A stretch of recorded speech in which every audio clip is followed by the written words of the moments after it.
और बड़ी खबर आ रही है उत्तराखंड के धराली से, जहां पर रेस्क्यू ऑपरेशन लगातार जारी है। मलबे में जिंदगियों की तलाश की जा रही है। 175 घंटे से रेस्क्यू ऑपरेशन चल रहा है। धराली में भीषण आपदा आई थी और अभी भी बड़ी संख्या में लोग लापता हैं, जिनकी तलाश की जा रही है। धराली में रेस्क्यू ऑपरेशन चल रहा है, लेकिन मलबे के बीच जिंदगी की तलाश काफी मुश्किल है, क्योंकि ये मलबा कई फीट ऊंचा है। बड़े बड़े पत्थर इसके अंदर देख सकते हैं आप, मिट्टी है, और इसमें जो लोग फंसे हुए हैं उनके बचने की उम्मीद काफी कम है। लेकिन फिर भी चमत्कार की आस परिजन कर रहे हैं, लिहाजा एजेंसियां लोगों की तलाश में लगातार जुटी हुई हैं।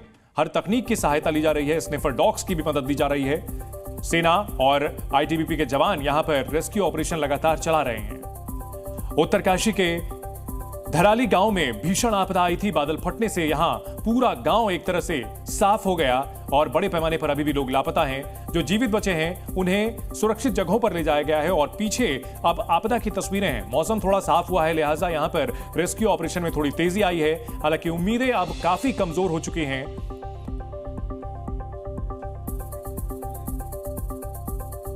जो मकान बच गए हैं उनमें ज्यादातर घरों में मलबा है।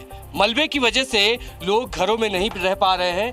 ये जिस घर पे मैं खड़ा हूँ ये घर की छत है। छत का ऊपरी पोर्शन और नीचे आपको हर तरफ मलबा दिखाई देगा। और भी घरों की तस्वीरें मैं आपको दिखाता हूँ। ये दूसरा एक और घर है यहाँ पर, इसको भी अगर आप देखें तो छत के ऊंचाई पे फिलहाल मैं मौजूद हूँ और ये भी पूरी तरीके से मलबे में तब्दील हो चुका है। छत का सिर्फ ऊपरी हिस्सा दिख रहा है। दूसरे घर में मैं आपको ले चलूँगा और वहाँ के अंदर की तस्वीरें क्या कुछ है, क्योंकि यहाँ पे ये खुशनसीब हैं लोग जो इस हादसे का शिकार नहीं हुए। इस घर के अंदर अगर आप देखें तो सर इसके अंदर जा सकते हैं क्या हम लोग, अगर अंदर जाना चाहें तो?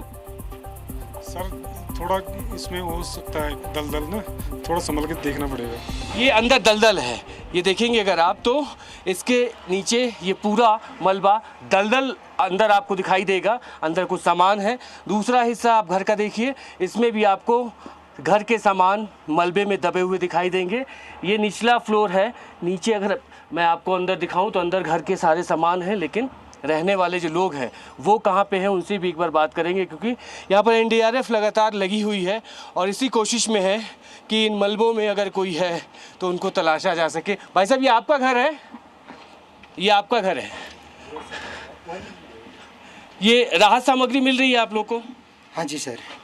यहाँ पे कौन कौन रहता था और नीचे जो स्थिति है कैसे बच पाए आप लोग, कैसे निकले उस वक्त? सर जिस समय ये फ्लड आया था हम उस घर के अंदर रूम के अंदर खाना एक बार आइएगा नीचे, मुझे कहाँ पे उस वक्त आप मौजूद थे जब ये पूरा का पूरा क्लाउड बर्स्ट हुआ, तो उस वक्त आप इस घर के अंदर किस तरफ मौजूद थे बताइएगा मुझे जरा। सर हम ऊपर वाले बीच वाले रूम में बैठे थे और यहाँ पे खाना खा रहे थे।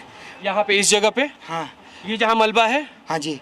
और मम्मी आंगन में थी तो मम्मी ने आवाज़ मारी कि आंगन कहाँ पे है? यहाँ पे आंगन था सारा। ये आंगन है? ये सारा पूरा आंगन था। वही बगल से ये घर बह के आए। 3-4 मकान बगल में थे जो सारे कुछ इधर दब गए, कुछ चले गए। हाँ इससे सारा मकान था और हम लोग और जैसे हम यहाँ पे पहुँचे थोड़ा वैसे ये पूरा। कितना सेकंड लगा होगा आपको घर से बाहर निकलने में और बचने में? भैया हमें ज़्यादा 2-3 सेकंड लगे होंगे। मतलब जब तक हम आगे गए थोड़ा तब तक ये पूरा फ्लट आ गया। मकान नहीं है, मांग यही है कि रहने के लिए छत दे दी जाए। हालांकि सरकार दावे ज़रूर कर रही है, बताया जा रहा है कि विकसित किया जाएगा और इनको विस्थापित भी कराया जाएगा, दूसरी जगह ज़मीन भी दी जाएगी, लेकिन कब तक होगा उसी का इंतज़ार यहाँ के स्थानीय लोग भी कर रहे हैं। कैमरा पर्सन सदाशिव के साथ ब्रजेश तिवारी, जी मीडिया, धराली। तो उत्तरकाशी के धराली गांव में चल रहे सर्च और रेस्क्यू ऑपरेशन में बारिश के कारण बाधा बन रही है। फ्लैश फ्लड के साथ आए मलबे ने 50 फीट ऊंचे स्ट्रक्चर को भी अपनी जद में ले लिया है। धराली में रेस्क्यू टीमें लगातार मलबा हटाने में जुटी हैं। खुदाई के बाद तबाही की डरावनी तस्वीरें सामने आ रही हैं। हमारे संवाददाता ब्रजेश तिवारी ग्राउंड पर रिपोर्ट दे रहे हैं।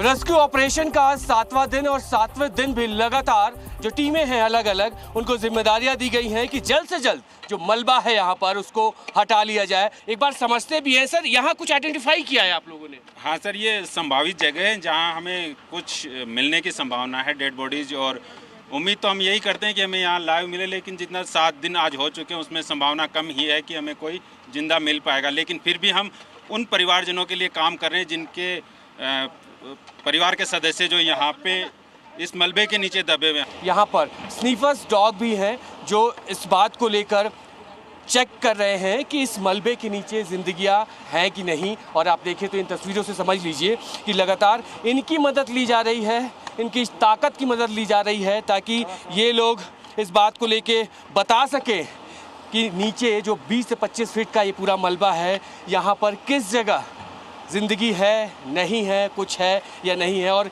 यहाँ अगर आप देखें तो ये स्निफर डॉग यहाँ पर शायद कुछ इशारा करके इनको बताने की कोशिश कर रहा है। यहाँ पर कुछ इशारा है क्या? ये जिस तरीके से पंजा अभी लगा रहा था, ये इशारा वो सर्चिंग करते हैं, खोजते हैं ना।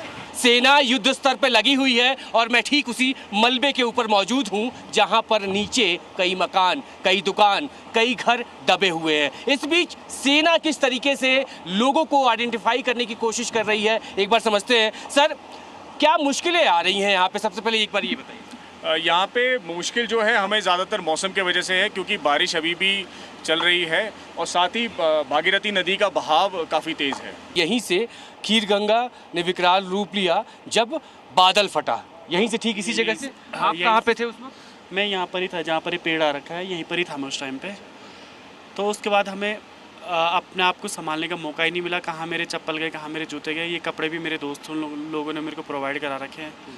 और उसके बाद ये इतना विकराल हो गया था कि मैंने पीछे मुड़ के देखा तो मेरा होटल पहले ही चले गया था। और जब मैंने सेकंड राउंड में जब मैं अपने घर की तरफ भागा तो मेरा घर उसी टाइम चले गया था। ये जो अभी यहाँ पे रेत है, ये पहले से था या ये इस त्रासदी के बाद हुआ? जब उसके बाद ये रेत इधर का है। ये तो बहुत गहरा था, ये पानी इतना हमने कभी सोचा भी नहीं था कि इतना आएगा। इनके दोस्त भी इसी मलबे में दबे हैं सर, और हम उनके लिए कुछ कर नहीं पाए सर। बहुत सारे आपने सामने हमने डूबते हुए देखा है लोगों को।